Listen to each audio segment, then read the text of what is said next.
Self-Help, with illustrations of conduct and perseverance by Samuel Smiles. Men of Business, Part 2. In addition to the ordinary working qualities the businessman of highest class requires, quick perception and firmness in the execution of his plans. Tact is also important, and though this is partly the gift of nature, it is yet capable of being cultivated and developed by observation and experience. Men of this quality are quick to see the right mode of action, and if they have decision of purpose, are prompt to carry out their undertakings to a successful issue. These qualities are especially valuable, and indeed indispensable, in those who direct the action of other men on a large scale, as, for instance, in the case of the commander of an army in the field. It is not merely necessary that the general should be great as a warrior, but also as a man of business. He must possess great tact, much knowledge of character, and the ability to organize the movements of a large mass of men whom he has to feed, clothe, and furnish with whatever may be necessary in order that they may keep the field and win battles. In these respects, Napoleon and Wellington were both first-rate men of business. Though Napoleon had an immense love for details, he also had a vivid power of imagination, which enabled him to look along extended lines of action and deal with those details on a large scale, with judgment and rapidity. He possessed such knowledge of character as enabled him to select, almost unerringly, the best agents for the execution of his designs. But he trusted as little as possible to agents in matters of great moment, on which important results depended. This feature in his character is illustrated in a remarkable degree by the Napoleon Correspondence, now in course of publication, and particularly by the contents of the 15th volume, which includes the letters, orders, and dispatches written by the emperor at Finkelstein, a little chateau on the frontier of Poland in the year 1807, shortly after the victory of Eylau. The French army was then lying encamped along the river Passarge, with the Russians before them, the Austrians on their right flank, and the conquered Prussians in the rear. A long line of communications had to be maintained with France through a hostile country, but so carefully and with such foresight was this provided for that it is said Napoleon never missed a post. The movements of armies, the bringing up of reinforcements from remote points in France, Spain, Italy, and Germany, the opening of canals, and the leveling of roads to enable the produce of Poland and Prussia to be readily transported to his encampments, had his unceasing attention down to the minutest details. We find him directing where horses were to be obtained, making arrangements for an adequate supply of saddles, ordering shoes for the soldiers, and specifying the number of rations of bread, biscuits, and spirits that were to be brought to camp or stored in magazines for the use of the troops. At the same time, we find him writing to Paris, giving directions for the reorganization of the French college, devising a scheme of public education, dictating bulletins and articles for the Moniteur, revising the details of the budgets, giving instructions to architects as to the alterations to be made at the Tuileries and the Church of the Madeleine, throwing an occasional sarcasm at Madame de Staël and the Parisian journals, interfering to put down a squabble at the Grand Opera, carrying on a correspondence with the Sultan of Turkey and the Shah of Persia. So while his body was at Finkelstein, his mind seemed to be working at 100 different places in Paris, in Europe, and throughout the world. We find him in one letter asking Ney if he has duly received the muskets which have been sent him. In another, he gives directions to Prince Jerome as to the shirts, greatcoats, clothes, shoes, shakoes, and arms to be served out to the Württemberg regiments. Again, he presses Cambacérès to forward to the army a double stock of corn. The ifs and the buts, said he, are at present out of season, and above all it must be done with speed. Then he informs Daru that the army want shirts and that they don't come to hand. To Messina he writes, "Let me know if your biscuit and bread arrangements are yet completed." To the Grand Deux de Berg he gives directions as to the accoutrements of the cuirassiers. They complain that the men want sabers. Send an officer to obtain them at Posen. It is also said they want helmets. Order that they be made at Ebling. It is not by sleeping that one can accomplish anything. Thus, no point of detail was neglected, and the energies of all were stimulated into action with extraordinary power. Though many of the emperor's days were occupied by inspections of his troops, in the course of which he sometimes rode from 30 to 40 leagues a day, and by reviews, receptions, and affairs of state, leaving but little time for business matters, he neglected nothing on that account, but devoted the greater part of his nights, when necessary, to examining budgets, dictating dispatches, and attending to the 1,000 matters of detail in the organization and working of the imperial government, the machinery of which was, for the most part, concentrated in his own head. Like Napoleon, the Duke of Wellington was a first-rate man of business, and it is not perhaps saying too much to aver that it was in no small degree because of his possession of a business faculty amounting to genius that the Duke never lost a battle. While at subaltern, he became dissatisfied with the slowness of his promotion, and having passed from the infantry to the cavalry twice and back again without advancement, he applied to Lord Camden, then Viceroy of Ireland, for employment in the Revenue or Treasury Board. Had he succeeded, no doubt he would have made a first-rate head of a department, as he would have made a first-rate merchant or manufacturer. But his application failed, and he remained with the army to become the greatest of British generals. The Duke began his active military career under the Duke of York and General Walmoden in Flanders and Holland, where he learnt, amongst misfortunes and defeats, how bad business arrangements and bad generalship served to ruin the morale of an army. 10 years after entering the army, we find him a colonel in India, reported by his superiors as an officer of indefatigable energy and application. He entered into the minutest details of the service and sought to raise the discipline of his men to the highest standard.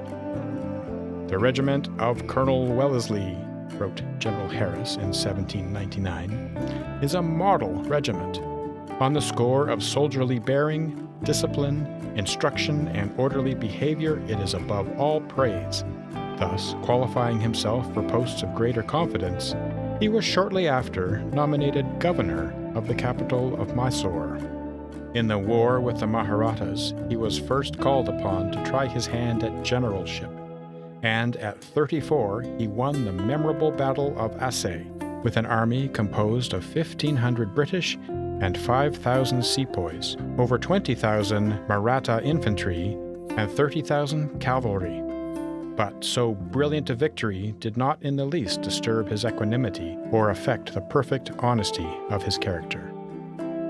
Shortly after this event, the opportunity occurred for exhibiting his admirable practical qualities as an administrator.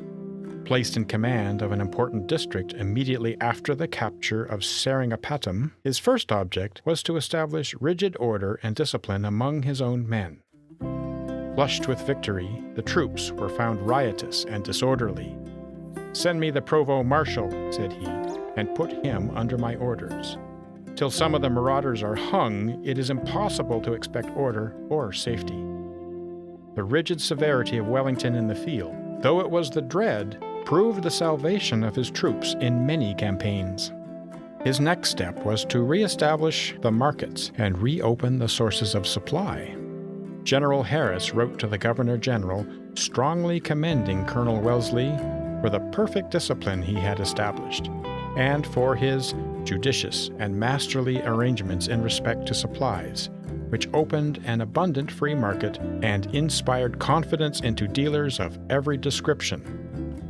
The same close attention, too, and mastery of details characterized him throughout his Indian career, and it is remarkable that one of his ablest dispatches to Lord Clive, full of practical information as to the conduct of the campaign, was written whilst the column he commanded was crossing the Tumbhadra, in the face of the vastly superior army of Dhoondiah, posted on the opposite bank, and while 1,000 matters of the deepest interest were pressing upon the commander's mind. But it was one of his most remarkable characteristics, thus to be able to withdraw himself temporarily from the business immediately at hand, and to bend his full powers upon the consideration of matters totally distinct, even the most difficult circumstances on such occasions failing to embarrass or intimidate him. Returned to England with a reputation for generalship, Sir Arthur Wellesley met with immediate employment. In 1808, a corps of 10,000 men destined to liberate Portugal was placed under his charge. He landed, fought, and won 2 battles, and signed the Convention of Sintra. After the death of Sir John Moore, he was entrusted with the command of a new expedition to Portugal. But Wellington was fearfully overmatched throughout his peninsular campaigns. From 1809 to 1813, he never had more than 30,000 British troops under his command, at a time when there stood opposed to him in the peninsula some 350,000 French, mostly veterans, led by some of Napoleon's ablest generals. How was he to contend against such immense forces with any fair prospect of success? His clear discernment and strong common sense soon taught him that he must adopt a different policy from that of the Spanish generals, who were invariably beaten and dispersed whenever they ventured to offer battle in the open plains. He perceived he had yet to create the army that was to contend against the French with any reasonable chance of success. Accordingly, after the Battle of Talavera in 1809, when he found himself encompassed on all sides by superior forces of French, he retired into Portugal, there to carry out the subtle policy on which he had, by this time, determined. It was to organize a Portuguese army under British officers and teach them to act in combination with his own troops, in the meantime avoiding the peril of a defeat by declining all engagements. He would thus, he conceived, destroy the morale of the French, who could not exist without victories. And when his army was ripe for action and the enemy demoralized, he would then fall upon them with all his might. The extraordinary qualities displayed by Lord Wellington throughout these immortal campaigns can only be appreciated after a perusal of his dispatches, which contain the unvarnished tale of the manifold ways and means by which he laid the foundations of his success. Never was man more tried by difficulty and opposition, arising not less from the imbecility, falsehoods, and intrigues of the British government of the day, than from the selfishness, cowardice, and vanity of the people he went to save. It may indeed be said of him that he sustained the war in Spain by his individual firmness and self-reliance, which never failed him even in the midst of his great discouragements. He had not only to fight Napoleon's veterans, but also to hold in check the Spanish juntas and the Portuguese regency. He had the utmost difficulty in obtaining provisions and clothing for his troops, and it will scarcely be credited that while engaged with the enemy in the Battle of Talavera, the Spaniards who ran away fell upon the baggage of the British army, and the ruffians actually plundered it. These and other vexations the Duke bore with a sublime patience and self-control, and held on his course in the face of ingratitude, treachery, and opposition with indomitable firmness. He neglected nothing, and attended to every important detail of business himself. When he found that food for his troops was not to be obtained from England, and that he must rely on his own resources for feeding them, he forthwith commenced business as a corn merchant on a large scale, in copartnery with the British minister at Lisbon. Commissariat bills were created, with which grain was bought in the ports of the Mediterranean and in South America. When he had thus filled his magazines, the overplus was sold to the Portuguese, who were greatly in want of provisions. He left nothing whatever to chance, but provided for every contingency. He gave his attention to the minutest details of the service, and was accustomed to concentrate his whole energies, from time to time, on such apparently ignominious matters as soldiers' shoes, camp kettles, biscuits, and horse fodder. His magnificent business qualities were everywhere felt, and there can be no doubt that, by the care with which he provided for every contingency, and the personal attention which he gave to every detail, he laid the foundations of his great success. By such means he transformed an army of raw levies into the best soldiers in Europe, with whom he declared it to be possible to go anywhere and do anything. We have already referred to his remarkable power of abstracting himself from the work, no matter how engrossing, immediately in hand, and concentrating his energies upon the details of some entirely different business. Thus, Napier relates that it was while he was preparing to fight the Battle of Salamanca that he had to expose to the ministers at home the futility of relying upon a loan. It was on the heights of San Cristobal, on the field of battle itself, that he demonstrated the absurdity of attempting to establish a Portuguese bank. It was in the trenches of Burgos that he dissected Funchal's scheme of finance and exposed the folly of attempting the sale of church property. And on each occasion, he showed himself as well acquainted with these subjects as with the minutest detail in the mechanism of armies. Another feature in his character, showing the upright man of business, was his thorough honesty. Whilst Soult ransacked and carried away with him from Spain numerous pictures of great value, Wellington did not appropriate to himself a single farthing's worth of property. Everywhere he paid his way, even when in the enemy's country. When he had crossed the French frontier, followed by 40,000 Spaniards who sought to make fortunes by pillage and plunder, he first rebuked their officers, and then, finding his efforts to restrain them unavailing, he sent them back into their own country. It is a remarkable fact that, even in France, the peasantry fled from their own countrymen and carried their valuables within the protection of the British lines. At the very same time, Wellington was writing home to the British ministry. "We are overwhelmed with debts, and I can scarcely stir out of my house on account of public creditors waiting to demand payment of what is due to them."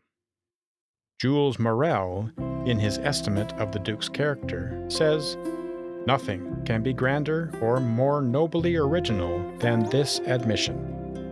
This old soldier, after 30 years' service, this iron man and victorious general, established in an enemy's country at the head of an immense army, is afraid of his creditors. This is the kind of fear that has seldom troubled the mind of conquerors and invaders, and I doubt if the annals of war could present anything comparable to this sublime simplicity." But the Duke himself, had the matter been put to him, would most probably have disclaimed any intention of acting even grandly or nobly in the matter, merely regarding the punctual payments of his debts as the best and most honorable mode of conducting his business. The truth of the good old maxim that honesty is the best policy is upheld by the daily experience of life, uprightness and integrity being found as successful in business as in everything else. As Hugh Miller's worthy uncle used to advise him, "In all your dealings, give your neighbor the cast of the bank, good measure, heaped up and running over, and you will not lose by it in the end." A well-known brewer of beer attributed his success to the liberality with which he used his malt. Going up to the vat and tasting it, he would say, "Still rather poor, my lads. Give it another cast of the malt." The brewer put his character into his beer, and it proved generous accordingly, obtaining a reputation in England India and the colonies, which laid the foundation of a large fortune. Integrity of word and deed ought to be the very cornerstone of all business transactions.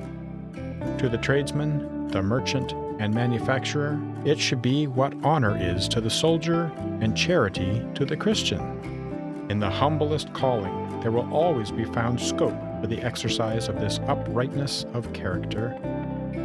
Hugh Miller speaks of the mason with whom he served his apprenticeship as one who puts his conscience into every stone that he laid. So the true mechanic will pride himself upon the thoroughness and solidity of his work, and the high-minded contractor upon the honesty and performance of his contract in every particular. The upright manufacturer will find not only honor and reputation, but substantial success in the genuineness of the article which he produces, and the merchant in the honesty of what he sells, and that it really is what it seems to be. Baron Dubin, speaking of the general probity of Englishmen, which he held to be a principal cause of their success, observed, "We may succeed for a time by fraud, by surprise, by violence, but we can succeed permanently only by means directly opposite. It is not alone the courage, the intelligence, the activity of the merchant and manufacturer which maintain the superiority of their productions and the character of their country. It is far more their wisdom, their economy, and above all, their probity. If ever in the British Islands the useful citizens should lose these virtues, we may be sure that, for England, as for every other country, the vessels of a degenerate commerce, repulsed from every shore, would speedily disappear from those seas whose surface they now cover with the treasures of the universe, bartered for the treasures of the industry of the three kingdoms. It must be admitted that trade tries character perhaps more severely than any other pursuit in life. It puts to the severest tests honesty, self-denial, justice, and truthfulness, and men of business who pass through such trials unsustained are perhaps worthy of as great honor as soldiers who prove their courage amidst the fire and perils of battle. And, to the credit of the multitudes of men engaged in the various departments of trade, we think it must be admitted that, on the whole, they pass through their trials nobly. If we reflect but for a moment on the vast amount of wealth daily entrusted even to subordinate persons, who themselves probably earn but a bare competency, the loose cash which is constantly passing through the hands of shopmen, agents, brokers, and clerks in banking houses, and note how comparatively few are the breaches of trust which occur amidst all this temptation, it will probably be admitted that this steady, daily honesty of conduct is most honorable to human nature, if it do not even tempt us to be proud of it.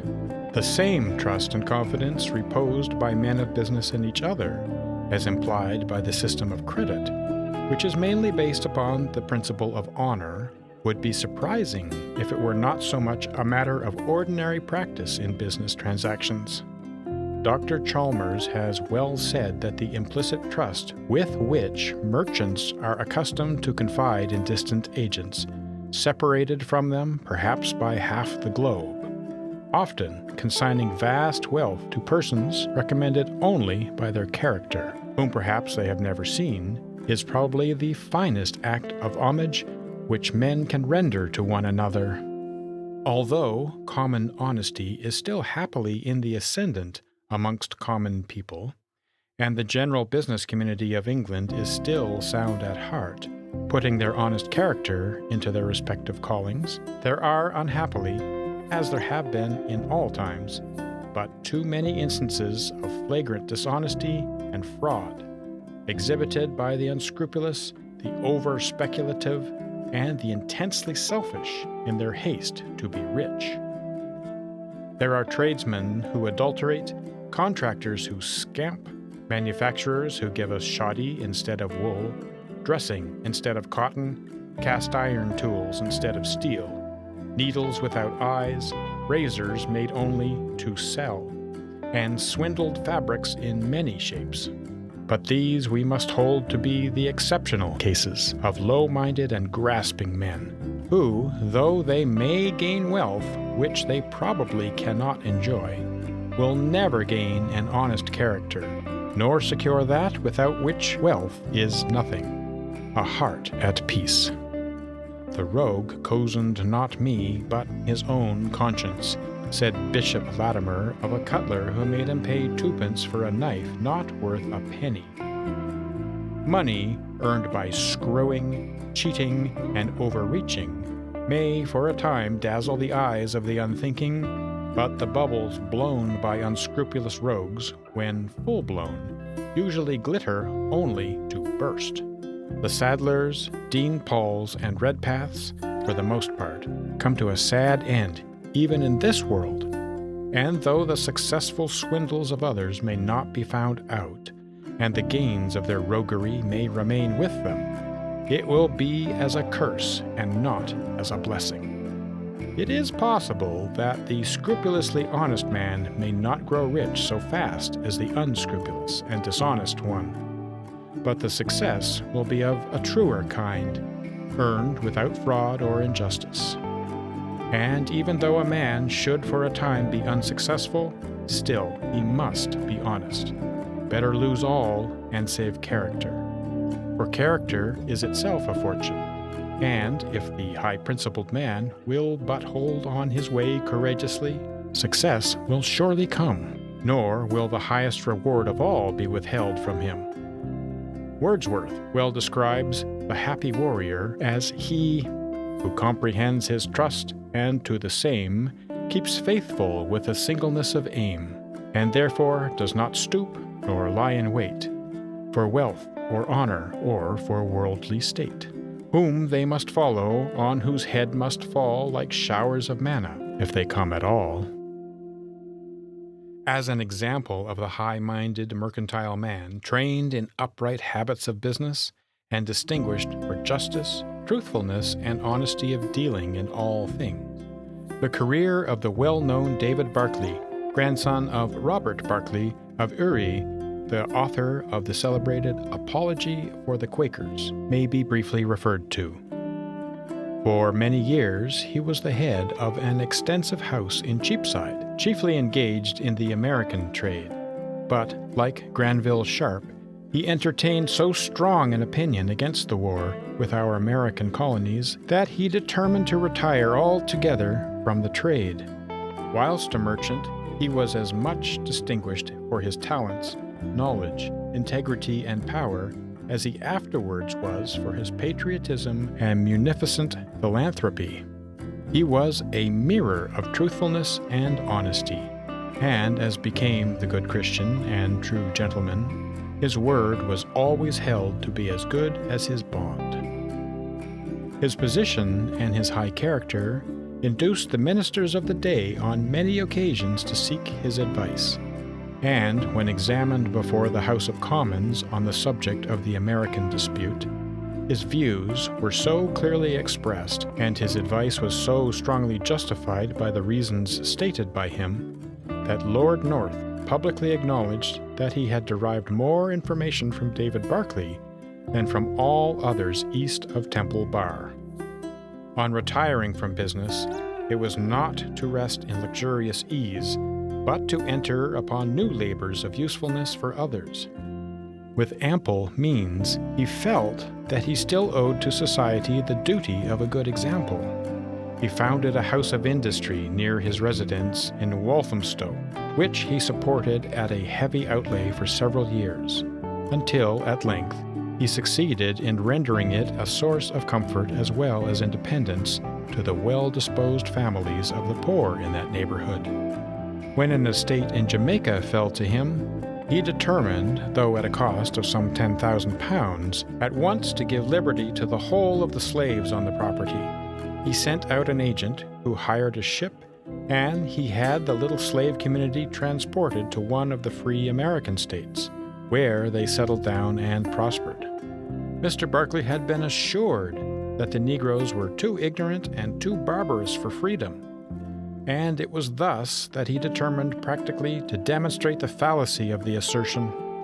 In dealing with his accumulated savings, he made himself the executor of his own will, and instead of leaving a large fortune to be divided among his relatives at his death, he extended to them his munificent aid during his life, watched and aided them in their respective careers, and thus not only laid the foundation, but lived to see the maturity of some of the largest and most prosperous business concerns in the metropolis. We believe that to this day some of our most eminent merchants, such as the Gurneys, Hanburys, and Buxtons, are proud to acknowledge with gratitude the obligations they owe to David Barclay for the means of their first introduction to life, and for the benefits of his counsel and countenance in the early stages of their career. Such a man stands as a mark of the mercantile honesty and integrity of his country, and is a model and example for men of business in all time to come. End of section 25.